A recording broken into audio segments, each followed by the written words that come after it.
Yeah, so it's good from the very start to have that very warm, loving relationship with your child that would minimize the risk, not just for substance abuse, but for all the other things that can go wrong in a child's development. Hello and welcome to Catholic Parents Online, a podcast channel where we share tips and resources with Catholic parents. And today we're going to talk about substance abuse and what can parents do to help our children. And with us once again today is none other than Dr. Christopher Cheok.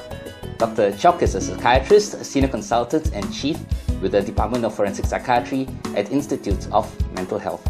So let's give a warm welcome to Dr. Christopher Cheok. Welcome to the show, Christopher. Thank you, John. Really glad to be here. Yeah. Great. Thank you so much for being with us once again. I think that recently we've been reading reports of substance or consumption of certain controlled substances and substance abuse among certain well-known personalities in Singapore as well as abroad, and at the same time also a rather liberal attitude among the young towards the use of recreational drugs and similar substances, right? So I guess it's something which is on the minds of many parents today, and how we can really help our kids in this area. And of course, one of the things that was emphasized was the need for parental involvement and education of our children and formation as well. Perhaps for a start, could you share with us how we should define substance abuse? Okay, so from a medical point of view, we distinguish between just recreational use, whereby someone maybe goes to a party, they try certain things there, be it a pill, be it a cigarette, and when it comes to abuse, means they start to use it fairly regularly, maybe a few times a week, just to get the effect of the substance on them. It could be a high, it could be a relaxation, depending on what they use. And of course, at the extreme end is what we call a substance use disorder, which is an addiction whereby they use it almost every day, multiple times a day, so much so that when they stop using, they go into a state of withdrawal. So this is the most extreme end, which is an addiction. Okay, and I think we are quite well aware of the possible effects of using such substances. Perhaps could you share with us what are the common substances that can be abused, and at the same time, what are the potential side effects we are looking at? Okay, so there are legal substances and there are illegal substances, and beyond the substances, there are also what we call the behavioral addictions as well. But let's focus on the addictions. So the common substances that can be abused, which are legal, would everyone knows you can abuse alcohol, you can abuse nicotine. Then when it comes to the illegal substance, in Singapore, the most abused substance in Singapore is methamphetamine right now, which is ice, followed by heroin, which was the number one many years ago, but has since been overtaken by ice. And then after that would come other substances like cannabis, which is marijuana, and a whole lot of other substances like sleeping pills and cough mixtures and all of that. Another form of addiction may come in the form of behaviors, but it really depends on the person. So the behavioral addictions would include things like computer gaming, internet gaming, pornography, and all of that. Yeah, but when you come to taking a substance, the main substances would be illegal substances would be methamphetamine, otherwise known as ice, heroin, and marijuana. Right, actually, there have been so many new substances recently, including a lot of synthetic ones. Yes. Yeah. So these new synthetic ones, they are called new psychoactive substances, as NPS. The difficulty with NPS is because there are more than 3,000 different types of NPS out there. We really do not know what's coming into our island. We do not know what is coming in through the mail, through the airports, through the seaports, because they come in small packages and all that. So this is a real new problem for us. Fortunately for Singapore, although it is present in a small proportion, it's still not widely available. Things that are commonly abused in the United States, like cocaine, fentanyl, and all that, is present, but it's not to the extent that it's a big problem for us. Yeah. Right. And actually, what are the possible causes of substance abuse? Why are some people perhaps more vulnerable than others? So generally in a population, not everyone will fall to being addicted to substances. There are certain risk factors and profiles. The first big profile and risk factor is actually a genetic risk factor. So we know that addictions actually run in families. Not just one addiction, but the general breadth of addictions. So perhaps for the person who abuses a certain substance, someone else in the family may abuse the same substance or another substance like alcohol or nicotine to a very large extent. Or it could be a behavioral addiction on their part, which could be the gambling, computer gaming or pornography. But it's just that this idea that someone can be hooked on to something in a very deep, pervasive way does run in families. So that is the first big risk factor. The second risk factor is actually what we call social disadvantage. So we know that there are some families in Singapore who have great social disadvantage. We call them, some of these children suffer what we call ACEs, which is called adverse childhood experiences. This may range from physical abuse, neglect, emotional abuse, having a person in the family that has a psychiatric disorder, or family member who is incarcerated, or being for them, they themselves having witnessed domestic violence. So the more ACEs a person has, the more traumatized the childhood is. And these children who have gone through multiple episodes of trauma in their early lives are at very, very high risk of substance abuse. And self-harm as well. And self-harm as well. Actually, it's not just these two. There's a whole syndrome associated with childhood, recurrent childhood trauma, which include lower educational attainment, distrust in relationships, substance abuse, early pregnancy, early STD, sexually transmitted diseases, early pregnancy. It all comes as all the consequence of repeated trauma through childhood. The third risk factor is actually the person's personality. So there are some people, by their personalities, they're thrill-seeking, they want novelty. And these people are more likely to be to try some of these substances as well. Some people with conditions like attention deficit hyperactivity disorder, they are also sometimes at risk of substance abuse or behavioral addictions because they themselves like the stimulation, they like the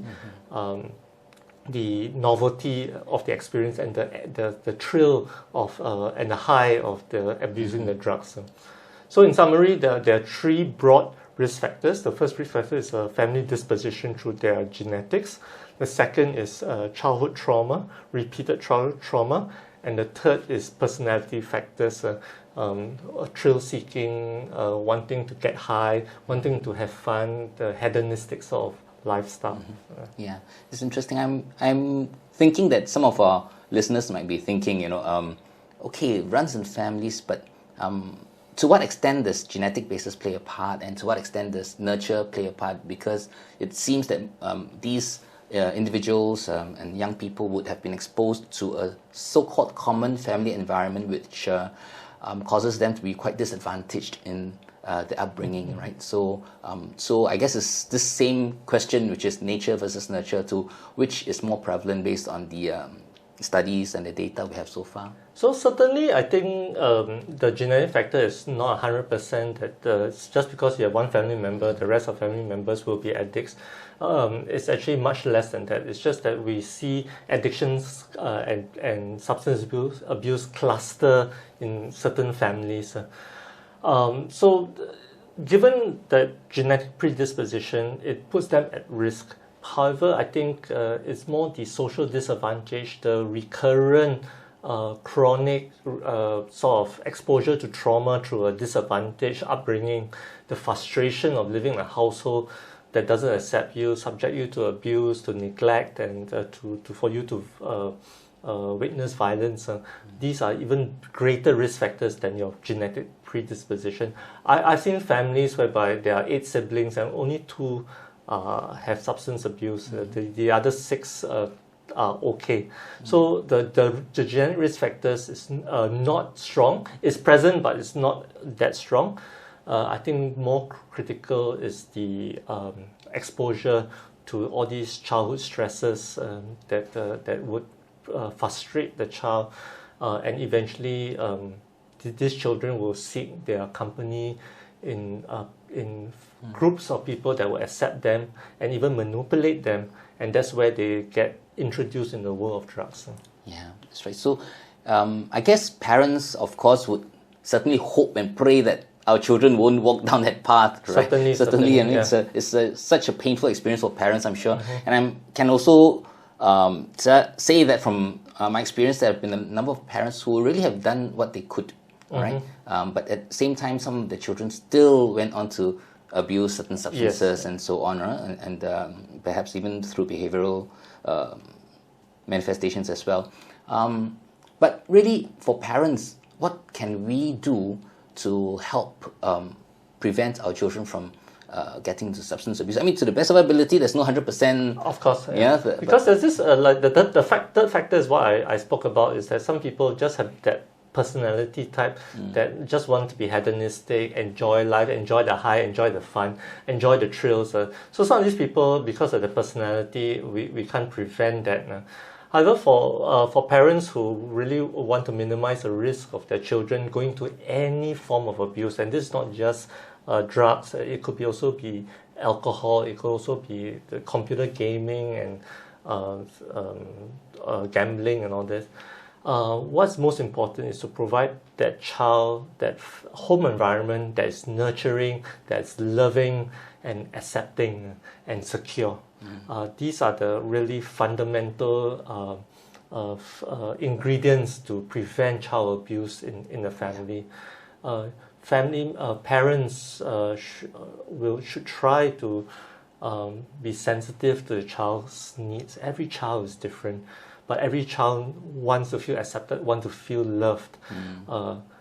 Parents should try to demonstrate that to their children, give them a warm, accepting, loving household.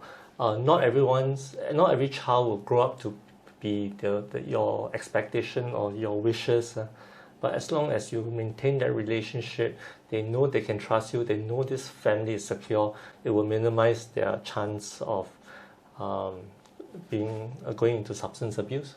Yeah, that's right. So it's such an important role that parents play, right, in the really absolutely putting that environment in place at home to the best of ability. And I think one of the main perhaps issues that many of us parents face is that we place expectations in our children, and I think that tends to put a lot of pressure on them to perhaps the need to conform, and then they might just react differently. Absolutely, and the need to really build a self-esteem and a sense of self-worth in their children. Yeah, I mean, as parents, we must recognize that every child is different. Every child have their own individual talents. They may follow some of the talents the parents have, but then they're not a carbon copy. They're not no photocopy of their parents. So they will still exhibit their own traits, and it's a sensitivity from the parents to understand what the child's needs and to respond appropriately that makes for good parenting. Yeah, absolutely. I think that's very true, and I think that's a very important role that we parents have to play, and we parents have to pray. Yes. Very much. So, I pray every day for my children. Yeah, you bet. Yeah, every day. Right? We consecrate them a lot at Mass and in our rosaries and all. Yeah, so, well, like I said just now, sometimes while we do our best and really give the best environment that we can to our children, but sometimes, like Adam and Eve with the most perfect father, they still do something not so right. And if parents do find out that their children have abused substances, right? What can parents do? Of course, you wouldn't recommend that we scream and shout at them, right? Yeah. So what can parents do, and how can we really help our children when we find that out? I think before we get to that, I think it's important to say that part of parenting is to set certain standards within the family. So I think that it is important as parents to actually tell children that there is a clear, very bright red line that you should not, at least in the Singapore context, deal with anything that is illegal. Namely the ice, marijuana, heroin, the NPSs. This should be this type of boundaries should be set at least in a Singapore context. One of the reasons why drug abuse is actually going up in the Singapore context is because, firstly, the internet feeds information insidiously to our children. And the parent is not aware of what's being fed to our children through their cartoons, through their YouTubes, through their social media and all that. So some of these messages come in very subtly. The next thing is in our regional countries, it is quite easy to go into one of our regional countries for holiday and they just want to, out of curiosity, just give it a try. Yeah. So all these things really contribute to the growing, I guess, detection of substance use, either recreational or abuse in the young population. But once you detect that your child is abusing substances, some of the signs may be that the child is not participating in family anymore, or the child comes back a bit high, confused or dazed. I think it is important that we speak to our child and tell them that I think this is something that has consequences, at least in the Singapore context. The child may not realize that actually out there the surveillance is pretty robust. I used to be the clinical director of our addiction center, and currently I work in the prisons. I work in the drug rehab center. I know that they have mechanisms in Singapore to actually detect people who are abusing drugs. And one should never also discount what we call chance or bad luck. I have seen people being caught for drug abuse because they just happen to be driving and they just happen to be, caught up in a roadblock, and then they were asked to give a urine sample. I'll also tell people that after the certain big festivals in our regional countries, for example, from Thailand, the Songkran festival or certain festivals in other regional countries.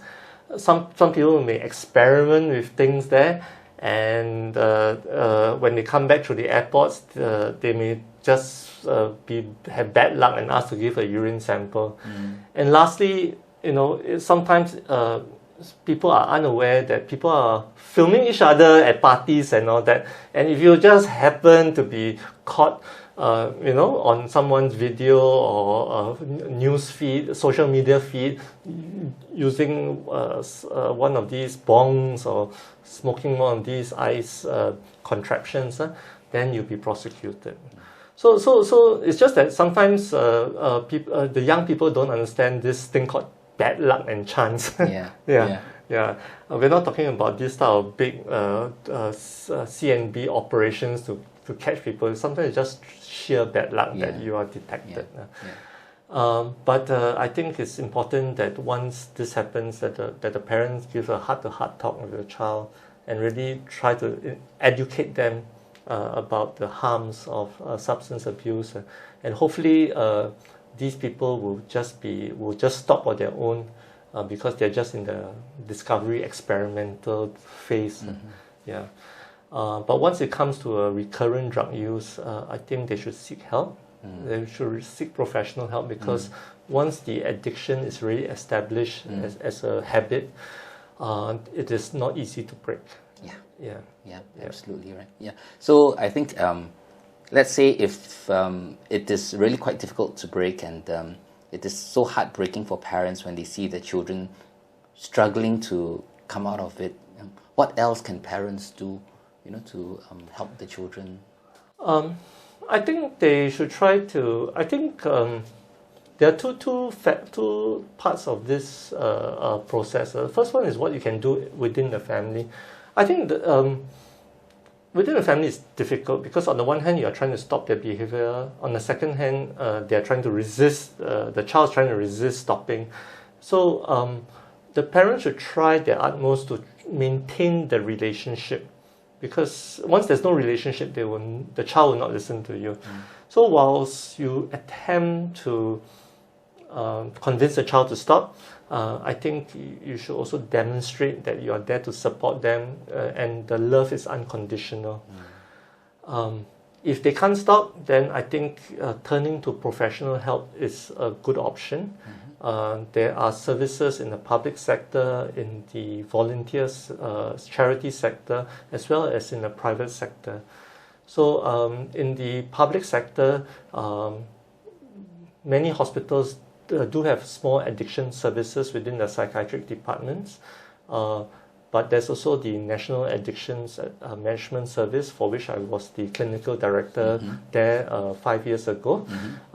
This is a government hospital service at Institute of Mental Health. There's also the charity sector. One very good service that I have been helping out with in the past, and I still continue to support them, is called We Care Community Service. This is found in Kampong Ubi, near the Eunos MRT station. They are a charity-based addiction recovery service. And lastly, there are also services in the private sector, both psychiatrists as well as psychologists. Yeah, certainly. And not to mention all the counseling help that they can get from various centers like Catholic Family Life and yes, there's so also on. the religious-based that's right. bodies. But I can imagine how painful it must be, because sometimes in the process of wanting to help our children, we may have to make a report. And once they are found out, we know that quite likely they will have to serve time in prison. Yes. And that is such a painful thing for parents, right? It must be a dilemma for many of them who actually find themselves in this situation. Yes. As far as I'm aware, the current law is that when one is detected, realistically, I think the government has been trying to tailor their current policies to the current realities. So if you are caught for the first time taking a substance, and you can only be prosecuted if you have a urine sample that turns positive. So after the first urine sample is found positive, they will first profile you based on your risk factors. Those who are found to have low risk factors may actually may not go to prison. They may go to what they call, I think they call it a CRC, which is Community Rehabilitation Center, whereby they can do their rehabilitation not in a prison setting. For those people who are of higher risk, they may go into drug rehabilitation center, which is in the prison setting. But the first and second DRC sentences are not considered prison sentences. They're not sentences. They won't have a criminal record. You won't have a criminal record for the first two. They are called DRC sentences. Yeah, that's right. And I think what you brought up just now is so important, right? That we let our children know that they are loved no matter what, but at the same time, there are certain behaviors that are a no-no, a definite no-no, because it is we are doing it for their good. After all, love is really willing the good of the other, which is willing the good of our child. Right? Yes. Yeah, and it's so important to, like you said, draw that red line. So it reminds me of so many times when my wife and I discuss, as our children grow up and are exposed to various influences in life, right? It is very challenging, yes? Yes, it's very challenging. And so we've always asked ourselves, okay, in these situations, what is the red line whereby it is the definite no-no? And what are those situations whereby, all right, we can let them learn, and if they fall, they pick themselves up and move on with God's grace to become better persons out of that mistake. But there's some mistakes which are so painful and which will cause so much scarring, which we will say, that's it, no, these are absolute knows, right? Yes. Yeah. I think it's a really complex topic with so many possible scenarios, right? Yeah. But it's been quite enlightening so far. Do you have any other tips or words of advice for Catholic parents, before we end of this particular podcast on substance abuse? I think substance abuse cannot be seen in its isolation. Again, as we have been trying to do in this series of podcasts, is try to promote positive parenting among parents.